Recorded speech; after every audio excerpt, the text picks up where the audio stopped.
Hi, everybody. Thank you again. I tell you, just things have just been going crazy. I haven't been able to write much because I've been living in my head for a long time, and especially now. Now, those of you who've read my Dragon Horse Saga, you kind of know the story that's going on, and some of you have awakened to the fact that the story is kind of correlating with what's happened and is going on in our world. And our journey to spiritual awakening, and how Cheyenne had to reawaken and remember, and we're always doing that. We're always remembering, and through remembering we wake up and we grow a little bit more each time. But today, if I can do this without crying, I just wanted to talk to you about one of the characters in my story. A lot of you remember Nico, the wolf dog, and of course, Sterling and Lucky and Nico and Traveler. They were all fur babies that I had, and they were my greatest teachers. And of course, Sterling and Lucky and Aragon, they've been gone for a long time. And Nico, he was still around until a few days ago, and he was almost 16 years old. This is a picture of him. That's looking at the Sangre de Cristo mountain range. But in the story where Cheyenne first meets Nico as a small puppy, and she saves him, when he was dying. I actually had to do that with my Nico. We got him from the Dumb Friends League, and we adopted him. And when they did his neuter surgery, he was only 3 months old, and I had a really bad feeling about it. And I tried to argue with them to not do it. Well, on his way home, I just knew he was really, really sick, and he had aspirated during his surgery, and I had to do Reiki on him. And I think that actually saved him, because when the vet finally would let us bring him in, his temperature was already 107.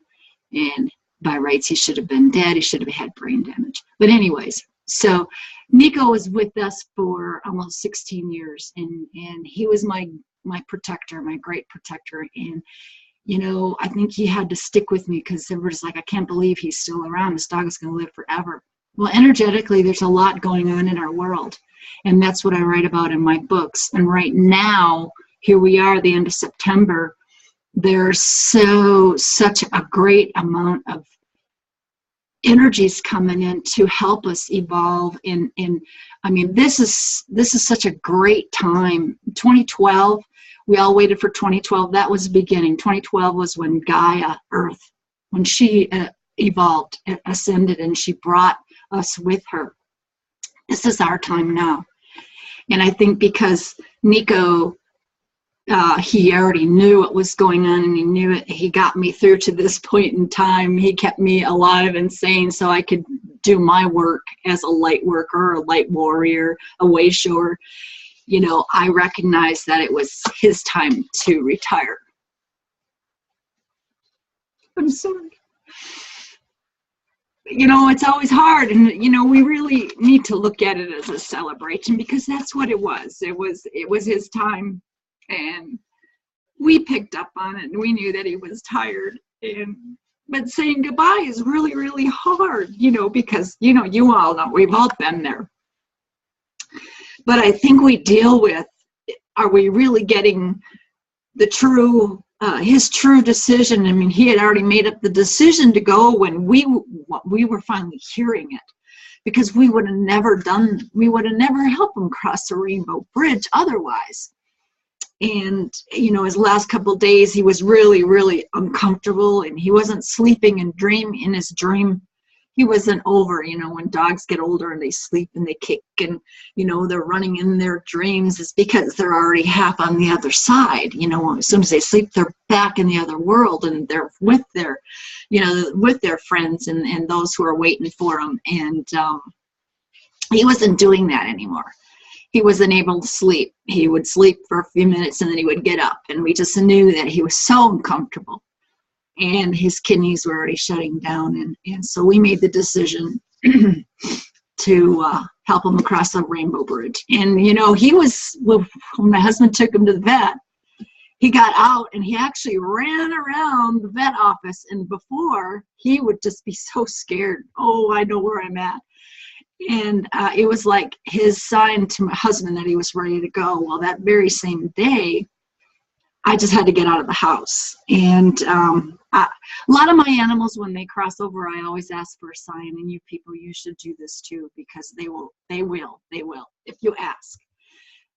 Guido, who was one of my fairy dragons in the story, when he passed, I mean, he left me flowers. And this was the middle of October, after we had already had a bad frost and the snow, and all the flowers were dead. Well, up popped one of my favorite wildflowers, and then I immediately knew it was him, because it was right in a path where I walked every single day, and he knew. It was right in the back door of the barn. Every morning I had to go back there to feed the horses. He knew I was going to see that, and I knew immediately it was from him. And so the day that Nico crossed, I had to go into town. I just kept getting this message: you need to just get out of the house and go into town. Go to the grocery store. And I'm thinking, why do I go to the grocery store? And it's 10-minute drive to the grocery store. And I'm just kind of, in my own little world, not really thinking much. And get flowers popped in my head. And I'm thinking, I'm in a rental. I don't want flowers. I don't need flowers. I'm in a rental. And I was like, no, you need to get flowers. And I'm thinking, well, maybe it'll brighten up the place. Maybe I'll feel better, So probably about 2 miles before the grocery store, I suddenly heard this: no, you need to get red roses. And I was like, red roses? I really would like to get a nice basket of the mums, the nice fall, because it's fall, it's end of September, and nice lavender healing color mums. That's what I want. No, you need to get red roses. It's like, I don't want red roses. So I'm driving and I'm thinking about the red roses, and I'm like, oh, why red roses? And all of a sudden I saw Nico as a puppy pulling up my red roses. When we first got him, we were in this house, and it was in Elizabeth, Colorado, and I had this great big huge front porch, and I had these 2 great big ceramic pots, and I planted roses in them. Well, that little bugger, he must have pulled up. I would plant them and he'd pull them up, and then I had to buy new ones because he would kill them. He did that 3 times, and I went through 3 sets of rose bushes, and I was like, I would just, why is he doing this? What is the matter? What, the thorns and everything. And I started laughing because I knew exactly it was him coming through, and he was telling me, I'm sorry for chewing up and pulling up your roses. He says, but I wanted that time. So when we were where we are today and you are where you are right now, I wanted you to remember this. And you were the only one who would remember this. And I want you to have roses to let you know that everything's all good. Everything's fine. I'm happy. You did what I wanted you to do. And right next to me, there they are. And I'm drawing them right now so I can keep them forever. I'm sorry. So I just want to tell you guys that, when your pet crosses the Rainbow Bridge, we're supposed to rejoice and we're supposed to be happy. And yes, we're supposed to be sad because they're not with us anymore. But, I look forward to his outer guidance. And so, let's remember that if we want a sign, the sign is there for us. They'll always give us a sign. All we have to do is ask, and then we have to look for it. It'll be there, and it will dawn on us, and it will be you might have to go, well, what does this mean? And you might have to research and go, I just got this. What does it mean? You might have to do that. But, if someone tells you that, you know, euthanasia is bad, you know, here's a perfect example. He was tired and his body was done. And I told him a long time ago, I said, no melodramatics, please, no melodramatics. When it's time to go, you tell us and we'll help you go. You know, Guido, when Guido went, it was just this big, dramatic, horrible scene all the way to the vets. And, you know, we just didn't want to go there. We learned from that. And we weren't listening to Guido that he was ready to go. You know, we just didn't want to go there. And so with Nico, we just heard his subtle messages. And so anyways, I just wanted to let you guys know that one of the characters in my book is Cross the Rainbow Bridge, and he is now with Lucky and Sterling and Traveler, who his name with me was Aragon. And then Duncan is another one, and with Guido.